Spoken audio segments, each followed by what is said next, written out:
Assalamualaikum warahmatullahi wabarakatuh. Semoga semua kebaikan terlimpah kepada kita semua. Amin ya rabbal alamin.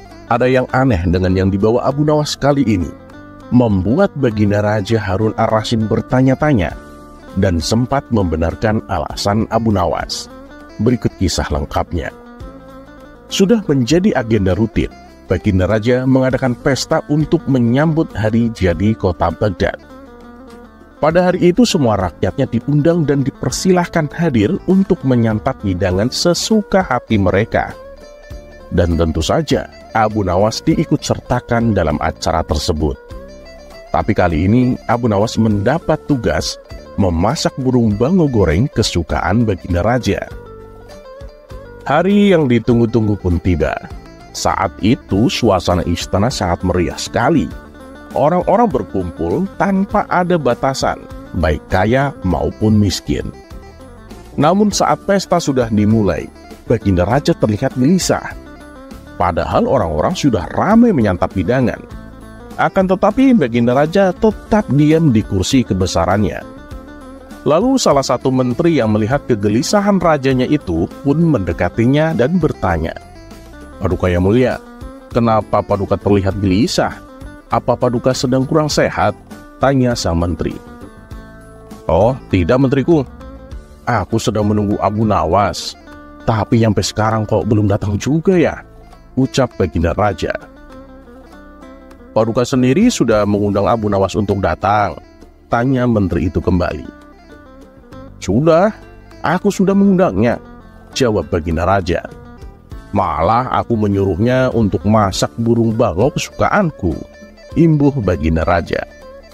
Sang menteri lantas berkata kepada Baginda Raja, "Ya, kita tunggu dia sebentar lagi, Paduka. Abu Nawas pasti datang." Sementara itu, Abu Nawas yang sudah selesai memasak burung bango di rumah, mulai bersiap-siap untuk membawanya ke istana. "Waduh, langit mulai gelap. Ini sebentar lagi pasti turun hujan. Aku harus cepet-cepet sampai ke istana," kata Abu Nawas sambil membawa hidangan burung bango goreng pesanan Baginda Raja. Dan karena perjalanan yang ditempuh Abu Nawas lumayan jauh, di tengah jalan Abu Nawas merasakan lapar. "Ini perut udah nggak bisa diajak kompromi lagi," ujar Abu Nawas sambil memegang perutnya menahan lapar. Mau tak mau Abu Nawas memakan sedikit bango goreng yang dibawanya untuk menunda rasa laparnya. Ia memilih bagian paha burung bango itu untuk dimakan. Dan kini si bango goreng itu hanya mempunyai satu paha. Singkat cerita, sampailah Abu Nawas di istana. Baginda Raja langsung terlihat ceria melihat kedatangan Abu Nawas. "Abu Nawas, kenapa lama sekali kamu? Cepat bawa sini makanan kesukaanku," ucap Baginda Raja kepada Abu Nawas. Abu Nawas pun lantas memberikan nampan yang berisi hidangan burung bango goreng yang dimasaknya dari rumah. Tapi saat nampan hidangan dibuka, Baginda Raja merasa heran karena mendapati burung bango goreng kesukaannya hanya mempunyai satu paha. Ia pun lantas bertanya kepada Abu Nawas, "Abu Nawas, ini kenapa pahanya cuma satu?" Tanpa merasa berdosa, Abu Nawas menjawab, "Ampun Paduka, burung bango di sini memang aneh Paduka. Rata-rata kakinya cuma satu. Kalau Paduka tidak percaya, coba Paduka lihat sendiri burung bango yang di pinggiran kolam taman istana itu. Tuh kan, mereka berdiri hanya dengan satu kaki," ujar Abu Nawas sambil menunjuk burung bango yang memang sedang berdiri dengan satu kaki. Baginda Raja pun hanya manggut-manggut mendengar ucapan Abu Nawas. Kebetulan cuaca saat itu langit sedang mendung gelap. Tidak lama kemudian terdengar suara petir menyambar. Spontan beberapa burung bango yang ada di kolam taman istana menjadi kaget dan ketakutan. Lantas burung bango itu mengeluarkan satu kaki yang sedari tadi ditutupi oleh sayapnya, hingga tampaklah kedua kakinya. Melihat hal itu, Baginda Raja langsung berkata, "Wah, kamu bohong Abu Nawas. Mana ada burung bango kakinya cuma satu. Tuh, kamu lihat, kedua kakinya nampak semua. ujar Baginda Raja sambil menunjuk ke arah burung bangau yang sedang berdiri dengan kedua kakinya di pinggiran kolam istana. Melihat fakta itu, lantas Abu Nawas menyerah? Oh tidak. Tanpa perlu berpikir lama, dengan entengnya Abu Nawas menjawab, "Begini loh Paduka, memang ada kalanya rasa takut yang berlebihan itu menyebabkan keajaiban Paduka. Burung bangau itu tadi ketakutan setengah mati karena mendengar suara petir. Akhirnya ajaib kakinya menjadi 2. Paduka sendiri juga begitu. Yang biasanya Paduka berjalan dengan 2 kaki. Tapi ketika merasa sangat takut di ruangan yang gelap, pasti Paduka akan berjalan dengan 4 kaki, merangkak karena ketakutan." Balas Abu Nawas tak mau kalah. Baginda Raja pun hanya tersenyum dengan jawaban Abu Nawas itu. Kecerdikan Abu Nawas dalam mengolah kata itu sudah cukup membuat dirinya bahagia. Dan setelah makan bangu goreng bersama Abu Nawas, Baginda Raja bergabung dengan warganya untuk menikmati pesta rakyat tersebut. Kisah selanjutnya.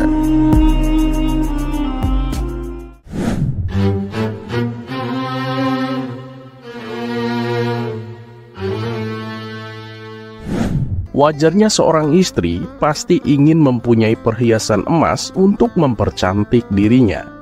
Begitu juga dengan sang suami. Setiap suami pasti menginginkan istrinya terlihat cantik dan anggun. Salah satunya ya memakai perhiasan emas. Namun terkadang karena kondisi ekonomi yang pas-pasan membuat sang suami tak sanggup membelikannya. Jangankan untuk membeli perhiasan emas, untuk kebutuhan sehari-hari saja kadang mengalami kekurangan. Dengan kondisi seperti ini, bagi sang istri yang solihah dan berbakti, tak mungkin memaksa suaminya membelikan perhiasan. Baginya hidup rukun dan harmonis sudah merupakan karunia yang sangat indah. Tapi ada kisah menggelitik antara Abu Nawas dan istrinya yang ingin dibelikan perhiasan. Sang istri sebenarnya tahu dengan kondisi keuangan Abu Nawas. Namun karena hasratnya ingin memakai perhiasan, ia memberanikan diri minta untuk dibelikan. Tentunya tidak dengan meminta secara langsung. Takutnya akan membuat suaminya itu merasa bersalah. Kisah ini berawal ketika Abu Nawas sedang duduk santai di depan rumah. Sang istri lalu menghampirinya dengan membawakan secangkir teh hangat. "Suamiku, tak terasa ya, usia pernikahan kita ternyata sudah hampir 20 tahun, kata sang istri membuka percakapan. "Benar istriku, alhamdulillah. Perasaan baru kemarin ya kita pengantin baru. Semoga kita sekeluarga senantiasa diberikan kesehatan. Dan rumah tangga kita semoga selalu harmonis," balas Abu Nawas. "Oh iya, baru sadar aku kalau hari ini itu hari jadi pernikahan kita. Pantesan tadi malam aku bermimpi indah sekali," ujar sang istri. "Oh ya? Mimpi indah apa wahai istriku? Cobalah kau ceritakan," tanya Abu Nawas. "Tadi malam aku bermimpi engkau membelikanku kalung emas di hari jadi pernikahan kita," jawab sang istri. "Kalau menurutmu apa ya arti mimpiku semalam?" tanya sang istri mulai menyindir. "Oh itu, besok kamu juga pasti tahu artinya," jawab Abu Nawas dengan tersenyum. Mendengar hal itu, sang istri langsung terlihat ceria.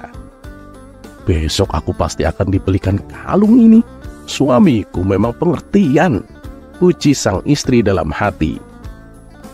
Dan esok harinya, tidak seperti biasanya, Abu Nawas keluar rumah pagi-pagi sekali. Sang istri pun melepasnya dengan senyuman. Setelah menjelang siang, sang istri menunggu kepulangan Abu Nawas. Namun sampai waktu menjelang sore, suaminya itu tak kunjung datang. Sang istri masih setia menunggu. Malam pun datang, Abu Nawas tak kunjung pulang. Hingga sang istri tak kuasa menahan kantuk. Ia pun lalu masuk kamar dan tidur. Tidak berapa lama kemudian, datanglah Abu Nawas dengan membawa kado sebagai hadiahnya. Melihat sang istri sudah tertidur pulas, Abu Nawas sengaja tidak membangunkannya. Dan di pagi harinya, seperti biasa, Abu Nawas duduk santai di depan rumah. Dengan segelas kopi panas, sang istri segera menghampirinya dan berkata, "Suamiku, ingat nggak kemarin kamu bilang apa? Katanya aku akan mendapat kejutan darimu untuk mengetahui arti mimpiku yang tempo hari," tanya sang istri. "Oh, tentu saja. Tadi malam aku sudah bawakan kado untukmu," jawab Abu Nawas. "Benarkah?" ucap sang istri kegirangan. "Itu kadonya aku letakkan di atas meja di ruang tengah," jawab Abu Nawas kembali. Dengan hati berbunga-bunga, sang istri langsung masuk ke dalam untuk melihat kado pemberian suaminya. Saat sang istri di dalam ruang tengah, nampaklah sebuah kado yang terbungkus rapi. Ia pun segera membuka kado tersebut. Dan ketika dibuka, ternyata isinya bukan kalung, melainkan buku tentang tafsir mimpi. Sambil menggerutu, sang istri kembali menghampiri Abu Nawas. "Waduh, apa ini? Kok isinya buku tafsir mimpi?" ucap sang istri kecewa. "Loh, katanya kamu pingin tahu arti mimpimu tempo hari. Makanya aku belikan buku itu. Di buku itu lengkap loh membahas arti mimpi," timpal Abu Nawas. "Tapi bukan ini yang aku inginkan," balas sang istri kesal. "Lalu apa yang kau inginkan, wahai istriku?" tanya Abu Nawas sedikit heran. "Aku ingin dibelikan kalung seperti dalam mimpiku itu loh," jawab sang istri dengan wajah murung. Sejenak Abu Nawas terdiam. Ia merasa kasihan melihat sang istri yang sangat menginginkan kalung perhiasan. "Istriku, kebun buah labu kita kan bulan depan insya Allah panen. Sepertinya kita akan untung banyak. Nanti hasil panennya akan aku belikan kalung emas untukmu," kata Abu Nawas mencoba menghiburnya. Sang istri pun yang tadinya cemberut, kini kembali tersenyum seperti sedia kala.